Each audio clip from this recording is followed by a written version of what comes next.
खबर शामिल करेंगे गलियात की यूनियन काउंसिल ताजवाल से ताजवाल के मकाम पर KPK हुकूमत की जानिब से पन बिजली मंसूबा ताजवाल के मकाम पर मुकम्मल हो गया है, जिससे ताजवाल के 60 से 70 घर सस्ती बिजली से मुस्तफ़ीद होंगे।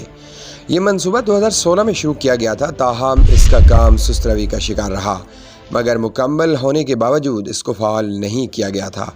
ताजवाल से ताल्लुक़ रखने वाले सहाफ़ी शौकत इकबाल ने मुतल्लिका महकमे के नोटिस में पन बिजली घर की बंदिश का मामला उठाया। महकमे ने बरवक्त कार्रवाई मुकम्मल करते हुए पन बिजली को फ़हाल कर दिया गया है। ताजवाल की आवाम KPK हुकूमत के इस अहसन इक़दाम को खराज तहसीन पेश कर रही है। अच्छा जी, ये मलाश के मकाम पे जी राजा सरवर साहब के घर के पास जो है ना ये बिजली ओपन हो गई है जनाब। ये देख टांडी सेठ बशीर साहब ने कोठे ने कॉल भी था भी देख जी बिजली स्टार्ट होगी जी माशाल्लाह। देखेगी ना ऐसा क्लियर करने जी।